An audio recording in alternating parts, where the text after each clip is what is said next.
se ha hecho mucho más palpable, mucho más tangible. Pero es interesante el dato que nos daba ahí Fernando, sí, donde la OCDE recomienda cierto porcentaje para cada país de número de inmigrantes. Y Chile está muy bajo esa recomendación, por lo tanto, no hay que tenerle miedo a lo distinto, no hay que tenerle miedo al extranjero que viene a Chile a buscar nuevas oportunidades, viene a buscar trabajo. Para empezar, de lo que indicábamos, el CENSE indica de que por cada migrante que hay en Chile hay 2 chilenos fuera. Eso viene a ser un 2.6 o 2.7, si no me equivoco. Entonces, ¿de qué nos estamos preocupando? Continuando a lo que tú indicabas, realmente esto se origina de que Chile tiene una ley migratoria que data de hace 45 años. Entonces es obsoleta, que todo migrante que llega a Chile es un espía, digamos. ¿Me hago entender? Entonces, mientras no se cambie esa ley migratoria, definitivamente nosotros seguimos con ese complejo y esa pared de por medio que nos dificulta el acceso a muchas de las situaciones que estamos conversando y que día a día se las ven. Entonces, ¿qué es lo que pasa? Nosotros revisamos, decíamos y conversábamos en alguna reunión, será por situación económica que no se da, pero si en el 2015 el Departamento de Extranjería e Inmigración del Ministerio del Interior recaudó 25.100 casi millones entre multas, permanencias definitivas y todo lo que requiere. Entonces fue una recaudación súper buena. Solo en Antofagasta en el 2015 se recaudó 2.415 millones y la municipalidad recaudó 2.240, si no me equivoco, en patentes mineras. Imagínate que los migrantes se le llevan por arriba económicamente de los pagos de los ingresos al país, fuera de las divisas que tiene el inmigrante aquí.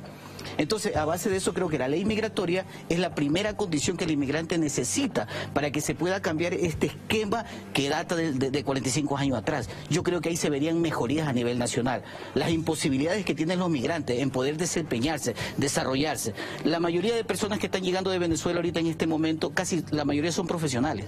Pero ¿qué es lo que pasa? Hay el impedimento por la validación de títulos, que eso lo maneja, si no me equivoco, la Universidad de Chile. La Universidad de Chile sí, es la única que tiene. Es la única, pero ellos tienen un sistema que es del 88, pero es que es del año 88 que sí, manejan todo el esquema. Sino que, entonces, ¿de qué estamos hablando? Si estamos en qué siglo. Entonces ya todos esos parámetros deberían cambiar.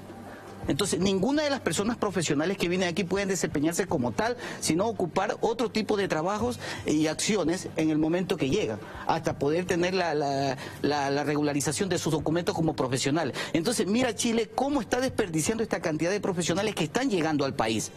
Podemos construir algo mejor si nos inclinamos a hacer lo que se requiere a nivel nacional. Da la sensación, Rodrigo, entonces, que el Estado chileno no está preparado para recibir a los inmigrantes en función de que hay una institucionalidad con características añejas, con legislaciones obsoletas.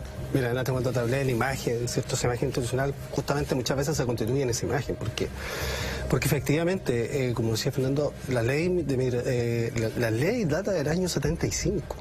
Con todas las características que significaba el decreto de ley en esa época, ¿cierto? Donde el inmigrante era una amenaza. Una ley en dictadura. Una ley en dictadura, de hecho, claro. Y donde el inmigrante es una amenaza. Entonces, eso no se ha cambiado en absoluto y no hay voluntad política tampoco para hacerlo. Entonces, no hay una discusión.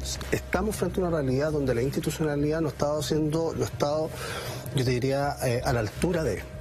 Ahora, esto es muy preocupante, porque lo que me están diciendo acá es que la ley chilena hoy recibe al inmigrante como una amenaza.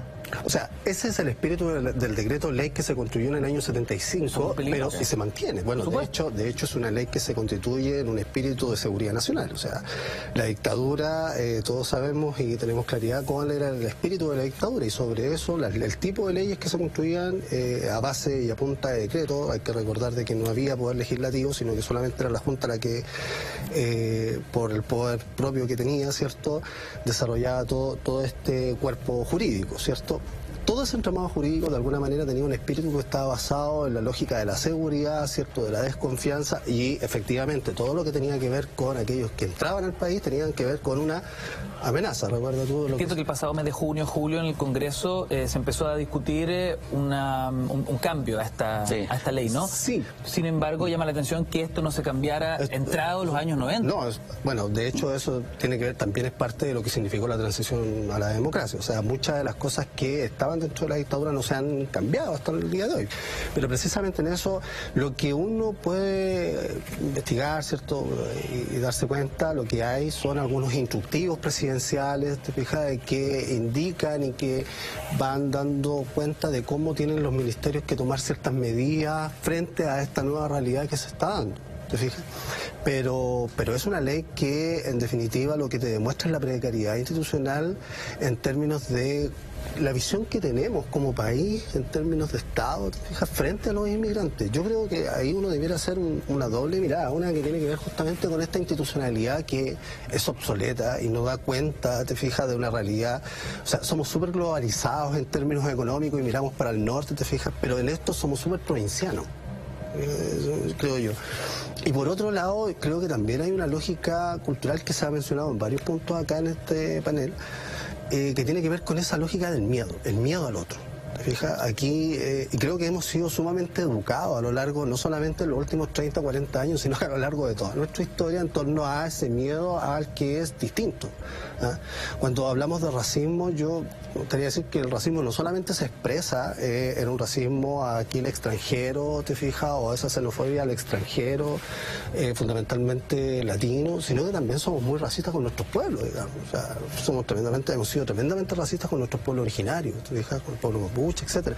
Entonces creo que ahí hay una educación que ha sido sutilmente planteada de esta concepción que decía Gonzalo, esta mirada de la modernidad, pero es una modernidad europea, ¿te fijas?, en la cual nosotros la hemos tomado y de alguna manera la hemos ido educando constantemente. Los historiadores, tú sabes, Gonzalo, que algunos dan mucha cuenta de ello. Entonces creo que yo no estoy seguro de que estemos tan preparados. Me parece súper bien lo que tú planteas cuando dices que hemos ido mejorando.